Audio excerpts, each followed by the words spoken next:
അസ്സലാമു അലൈക്കും. ബിസ്മില്ലാഹി വൽഹംദുലില്ലാഹ് ഫാത്തിരിസ് സമാവാതി വൽ അർളി ജാഇലിൽ മലായികത റസുലൻ ഉലി അജ്നിഹത്തിൻ മത്നാ വസുലാസ വറുബാ വസ്സലാത്തു വസ്സലാമു അലാ അഷ്റഫിൽ മുർസലീൻ വഅലാ ആലിഹി വസഹ്ബിഹി അജ്മഈൻ. അമ്മാ ബഅദ്. സ്നേഹം നിറഞ്ഞ വിശ്വാസികളെ, ജാമിയ വഹബിയയുടെ വജ്ര ജൂബിലിയുടെ ഭാഗമായി മലക്കുകൾ എന്ന വിഷയത്തെ സംബന്ധിച്ചാണ് നമ്മൾ ഇന്ന് സംസാരിക്കുന്നത്. മലക്ക് എന്ന അറബ് ശബ്ദം തന്നെ അറിയിക്കുന്നത് ദൂതൻ എന്നാണ്. അഥവാ മലായിക്കത്ത് എന്നാൽ അള്ളാഹുവിൻ്റെ ദൗത്യ നിർവഹണ സംഘമാണ്. ഇത് നമ്മുടെ വിശ്വാസത്തിൻ്റെ ഭാഗമാണ്. 6 ഈമാൻ കാര്യങ്ങളിൽ അള്ളാഹുവിനെ കൊണ്ടുള്ള വിശ്വാസത്തിന് ശേഷം രണ്ടാമതായി പറഞ്ഞത് മലക്കുകളെ കൊണ്ടുള്ള വിശ്വാസമാണ്. മലക്കുകളുടെ ഉണ്മയെ നിഷേധിക്കുന്നവൻ ഇസ്ലാമിൽ നിന്ന് പുറത്തു പോകും. അള്ളാഹു തല പ്രകാശം കൊണ്ട് പടച്ചിട്ടുള്ള അള്ളാഹുവിൻ്റെ പ്രത്യേക സൃഷ്ടികളാണ് മലക്കുകൾ. പ്രകാശമെന്ന് പറഞ്ഞാൽ നമ്മളിന്ന് കാണുന്ന ഫോട്ടോണുകൾ കൂടി ചേർന്നിട്ടുള്ള ദൃശ്യപ്രകാശമല്ല. മലക്കുകൾ അദൃശ്യലോകത്തിൻ്റെ ഭാഗമാണ്. പ്രകാശം എന്ന് വിളിക്കുന്നത് ദൃശ്യമാകുന്നത് മാത്രമല്ല, വൈദ്യുതകാന്തിക സ്പെക്ട്രത്തിലെ ഗാമ കിരണങ്ങൾ, റേഡിയോ തരംഗങ്ങൾ, അൾട്രാവയലറ്റ് രശ്മികൾ, മൈക്രോ തരംഗങ്ങൾ, ഇൻഫ്രാറെഡ് തരംഗങ്ങൾ, ഇതൊക്കെയും പ്രകാശമാണ്. എന്നാൽ അവയൊന്നും ദൃശ്യമല്ല.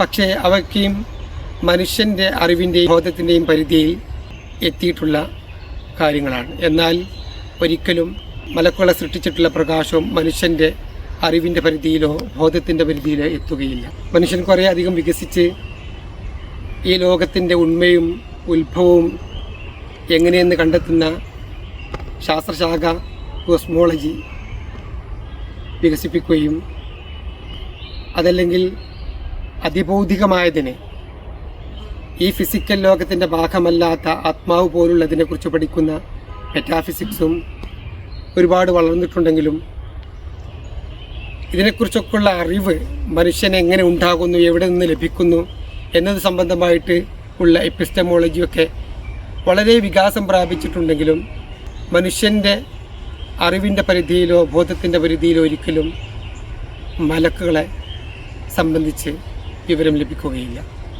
ഈ ലോകത്ത് നോക്കിക്കാണുന്ന ഏതൊരു മനുഷ്യനും ഈ ലോകത്തിന് ഒരു സൃഷ്ടാവുണ്ടാവണം എന്ന് അനിവാര്യമായും ബുദ്ധി തേടുന്ന കാര്യമാണ്.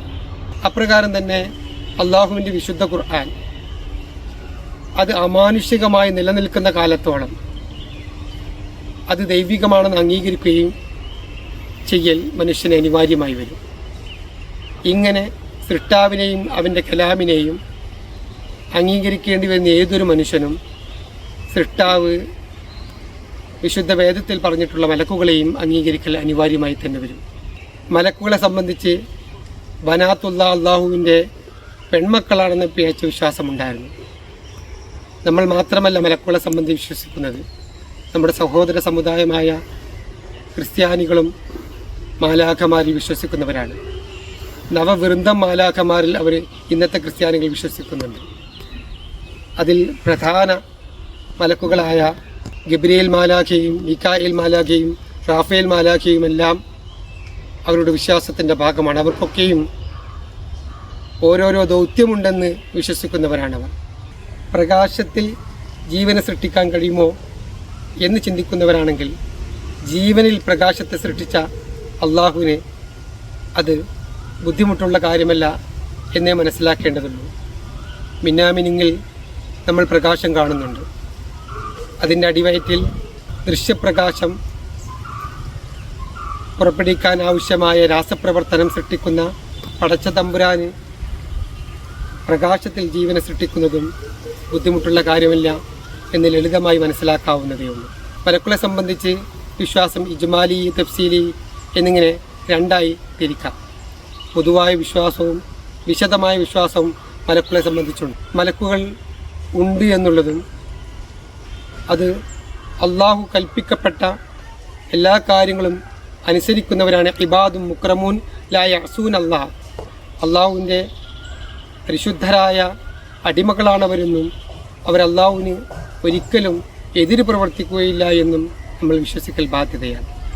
ഇത്തരം പൊതുവായ വിശ്വാസങ്ങൾക്ക് പുറമെ അള്ളാഹുവും അവൻ്റെ റസൂലും വിശുദ്ധ ഖുർആനിലും ഹദീസുകളിലും വിശദീകരിച്ച് തന്നിട്ടുള്ള, പ്രത്യേകം മനസ്സിലാക്കി തന്നിട്ടുള്ള ജിബ്രീൽ അലൈഹിസ്സലാം പോലത്തെ മലക്കുകളെ സംബന്ധിച്ച് കൂടുതൽ വിവരങ്ങൾ, വിശദമായ വിവരങ്ങൾ നമ്മൾ വിശ്വസിക്കൽ നമ്മുടെ ബാധ്യതയാണ്.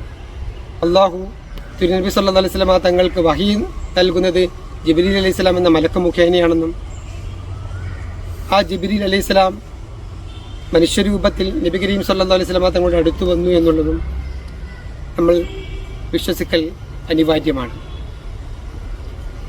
നമുക്കറിയാം, വ്യത്യസ്ത രൂപങ്ങൾ സ്വീകരിക്കാൻ കഴിയുന്നവരാണ് മലക്കുകൾ.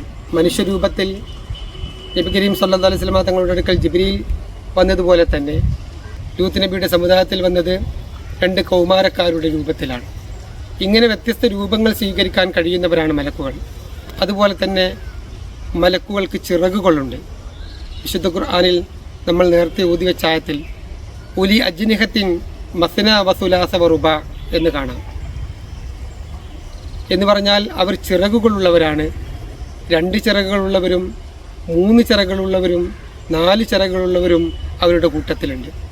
ജിബ്രീൽ അലൈഹിസ്സലാം ഇസ്രാഇൻ്റെ രാത്രിയിൽ വന്നപ്പോൾ അള്ളാഹുവിൻ്റെ റസൂൽ അതിനെ സംബന്ധിച്ച് വിശദീകരിച്ചത് ജിബ്രീൽ അലൈഹിസ്സലാമിന് 600 ചിറകുകളുണ്ട്, 600 ജനാഹിൻ എന്ന് വിശുദ്ധ ഹദീസിൽ കാണാം. അപ്രകാരം തന്നെ അവരുടെ രൂപം ഭീമാകാരമായ രൂപമാണ്. ഹമലത്തുൽ അർഷിനെ ചുമക്കുന്ന മലക്കുകളുടെ ചെവിത്തൊട്ടിയുടെയും തോളിൻ്റെയും ഇടയിലുള്ള ദൂരം 700 വർഷത്തെ വഴി ദൂരമുണ്ടെന്നും നബി കരീം സല്ലല്ലാഹു അലൈഹി വസല്ലം തങ്ങൾ വിശദീകരിച്ചിട്ടുണ്ട്. അത്തരം വലിയ ഭീമാകാരമായ രൂപമുള്ളവർ, സൗന്ദര്യമുള്ളവരും, അപ്രകാരം തന്നെ അവരുടെ സ്വഭാവ വൈശിഷ്ട്യവും സൗന്ദര്യമുള്ളതാണ്. വിശുദ്ധ ഖുർആൻ ഇതും വ്യക്തമാക്കുന്നുണ്ട്. ബി ഐദി സഫറത്തിൻ കിറാമിൻ ബററ എന്ന വിശുദ്ധ വാക്യത്തെ വിശദീകരിച്ചുകൊണ്ട് നമ്മുടെ ഇമാമുകൾ ഇത് പറയുന്നുണ്ട്. അവർ അവരുടെ ഭാവപ്രകൃതിയിലും അപ്രകാരം തന്നെ അവരുടെ ആകാര രൂപങ്ങളിലും സൗന്ദര്യമുള്ളവരാണ്. എന്നാൽ അവർ ശക്തരാണ്. ജിബ്രീൽ അലൈഹിസ്സലാമിനെ കുറിച്ച് വിശുദ്ധ ഖുർആൻ തന്നെ പറയുന്നത് ദീ ഖുവ്വത്തിൻ ഇൻദൽ അർശി മക്കീൻ. അല്ലാഹു തആല ഏൽപ്പിക്കുന്ന ഏതൊരു കാര്യത്തിനും നിർവഹിക്കാൻ പോകുന്ന കുദറത്തും ശേഷിയുമുള്ളവരാണ് ജിബ്രീൽ അലൈഹിസ്സലാം എന്ന് വിശുദ്ധ ഖുർആൻ തന്നെ വ്യക്തമായി പറയുന്നു. അപ്രകാരം തന്നെ അർശിൻ്റെ ഭാഗത്താണ് അവരുടെ താമസമെന്നും വിശുദ്ധ ഖുർആൻ തന്നെ വ്യക്തമാക്കുന്നുണ്ട്. മലക്കുകൾ മനുഷ്യർക്ക് മുമ്പേ സൃഷ്ടിക്കപ്പെട്ടവരാണ്. ഇത് വിശുദ്ധ ഖുർആന്റെ വാക്യത്തിൽ നിന്ന് തന്നെ വ്യക്തമാണ്. ഇന്നി ജാഇലുൻ ഫിൽ അർളി ഖലീഫ, ഭൂമിയിൽ ഞാൻ എൻ്റെ പ്രതിനിധികളെ ആക്കുന്നു എന്ന് പറഞ്ഞപ്പോൾ രക്തം ചിന്തുന്നവരാണോ എന്ന് തിരിച്ചു ചോദിക്കാൻ മലക്കുകൾ അവിടെ ഉണ്ടാകണമല്ലോ.